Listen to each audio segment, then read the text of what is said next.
بارك الله بكم. بسم الله الرحمن الرحيم. الحمد لله رب العالمين، ولا عدوان إلا على الظالمين، والصلاة والسلام على سيد المجاهدين سيدنا محمد وعلى آله وصحبه أجمعين. أيها المشيعون الكرام، نحن أمام جريمة جديدة ليست كالجرائم السابقة، لقد فاقت في بشاعتها وفظاعتها ووحشيتها حتى جرائم التتر وحتى جرائم المغول. شهيدنا البطل اليوم لم يكن يحمل حزاما ناسفا يخشى منه أولئك المجرمون الذين اقتحموا عليه بيته مع ساعات الصباح الأولى. شهيدنا البطل لم يكن في سيارة مفخخة يمكن أن يتذرع أولئك المجرمون بأنهم كانوا يخشونها. شهيدنا البطل لم يكن مجهول الهوية، ولم يكن بحاجة إلى إخراج قيد لبناني ليتعرفوا عليه، بل داهموه في بيته في بلدته أمام زوجته وأولاده. هذه الجريمة النكراء والله لو لم يعترف الجيش اللبناني بأنه هو من نفذها لظننا أنها عصابة من الوحوش، لظننا أنهم اليهود هم الذين نفذوا هذه الجريمة. ماذا يريد حماة الوطن من هذه الطائفة؟ ماذا يريدون وهم يذبحوننا واحدا تلو الآخر؟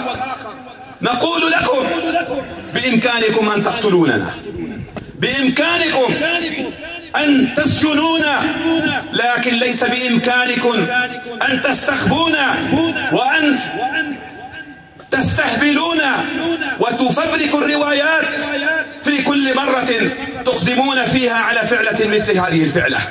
لقد انكشفت سوءتكم تماما، لقد سقطت ورقة التوت عن عورتكم. إن جهات طائفية حاقدة هي التي تأمركم أن تفعلوا ما فعلتموه. الله أكبر ولله الحمد. إن كنتم تظنون أنكم بفعلتكم هذه يمكن أن تسكتوا صوت الحق ويمكن أن تكمموا الأفواه، فأنتم والله واهمون وأنتم حالمون. ونحن نتقرب إلى الله سبحانه وتعالى بأن ندفع دمنا فداء لقول الحق ولنصرة المظلومين في لبنان وفي سوريا. والشهادة بالنسبة لنا شرف، كيف لا؟ وقد تمناها سيد البشر أجمعين محمد صلى الله عليه وسلم حين قال: وددت لو أني أغزو في سبيل الله فأقتل، ثم أغزو في سبيل الله فأقتل، ثم أغزو في سبيل الله فأقتل. رسالتنا إلى رئيس الجمهورية، رئيس الجمهورية الذي أقسم على حماية الدستور اللبناني والذي له مواقف مشرفة كلنا نوهنا بها، إنه مطالب أن يحمي هذه الطائفة وأن يصبح بالصوت العالي أنه ضد أفعال بعض المشبوهين وبعض المندسين في قيادة الجيش ممن يصدر هذه الأوامر السوداء الآثمة في غرف مظلمة خدمة للنظام المجرم في سوريا ولحلف إيران. وإلى رئيس الوزراء، إلى من هو من طائفتنا وبني جدتنا، نقول له: صمتك يقتلنا. إن غيرك إذا ما شيك أحد من أبناء طائفته بشوكة أقام الدنيا ولم يقعدها. ما لهذا الصمت؟ ما لهذا الخرس الذي أصابك وأصاب كل أبنائي وأصاب كل من يمثلنا من أهل السنة؟ ولا حول ولا قوة إلا بالله. يا من تمثلون الشعب، وخاصة من أبنائنا وخاصة من طوائفنا، ألا يهمكم أمر هذه الدماء الزكية التي تراق؟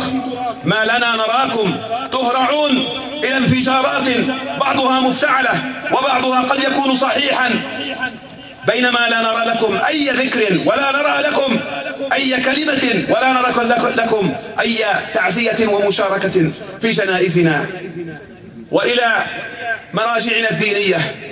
أولستم مسؤولون أمام الله سبحانه وتعالى عن أبنائكم وعن أبناء طائفتكم؟ ماذا يمكن أن يتحمل هذا الشباب أكثر مما تحمل؟ كنا ولا زلنا نحذر من أن ننساق إلى فتنة مدمرة تأكل الأخضر واليابس، لكن إلى متى يمكننا أن نصبر الشباب وهم يرون بأعينهم أن المستهدف الوحيد هو السني الغيور على دينه؟ إن المسؤولين جميعا اعترفوا أن المحاكم إنها منحازة ضد هذه الطائفة. بالله عليكم أيها الأدباء، أيها المفكرون، كيف يمكن لأستاذ مدرسة أن يقنع أطفالا أن لبنان بلد الحقوق وبلد الحريات وبلد يسود فيه حكم القانون والناس يتساوون جميعا أمام حكم القانون، بينما هو يرى أن هناك من بقي في السجن 6 سنوات دون محاكمة، وأن الاستدعاءات وأن الزج في السجون والتوقيفات تجري على قدم وساق في كل يوم وعلى رقعة لبنان كله فقط بحق أبناء الطائفة السنية. بالله عليكم كيف يمكن لنا أن نقنع هؤلاء الأطفال؟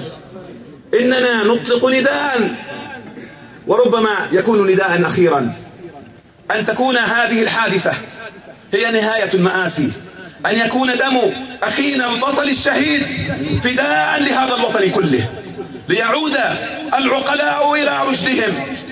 إننا نطالب قيادة الجيش أن تنفذ الاحتقان بأن تجري محاكمة عادلة وشفافة لهذه الجريمة، وأن تكون جريئة ولو لمرة واحدة بالاعتراف بخطائها وبالقبض على المجرمين. والله لو كان الذين قتلوا أخانا من غير الجيش اللبناني لطالبنا الجيش اللبناني أن يقبض عليهم. كيف والقتلة معروفون؟ كيف والذين أصدروا الأوامر معروفون؟ نطالب كل القيادات الأمنية والسياسية والعسكرية أن تفيق إلى الخطر الداهم وإلى الخطر القادم. إن زيادة الضغط يولد الانفجار، والانفجار على كل شيء. إن الصبر له حدود ويكاد ينفذ صبر الحلماء منا فضلا عن غيرهم. إننا نقول ليس عندنا في الإسلام قديسون إلا من عصمه الله سبحانه وتعالى. محمد عليه الصلاة والسلام يقول: والله لو سرقت فاطمة بنت محمد لقطعت يدها. الجيش اللبناني وعناصر الجيش اللبناني ليسوا أقدس من فاطمة رضي الله تعالى عن فاطمة وعن والد فاطمة.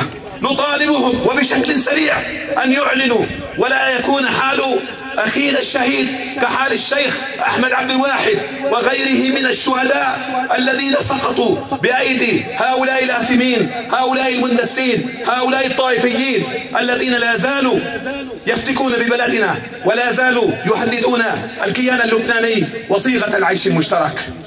أيها الإخوة، وأخيرا أقول: دولة الظلم لا تدوم، ودولة الحق إلى قيام الساعة. إننا ننذر ونحذر أن هذا السلوك وأن هذا النهج والله سيؤدي إلى الدمار.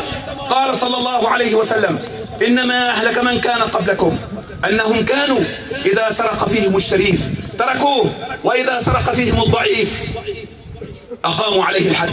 هذا ما يجري اليوم في هذا البلد. فالله تعالى نسأل أن يقينا الفتن ما ظهر منها وما بطن، أن يتقبل شهيدنا بواسع رحمته، وأن يسكنه فسيح جناته، وأن يلعن قاتليه، وأن ينتقم من المجرمين، وأن يحفظ علينا هذا البلد آمنا مطمئنا بعونه سبحانه وتعالى. والسلام عليكم ورحمة الله وبركاته.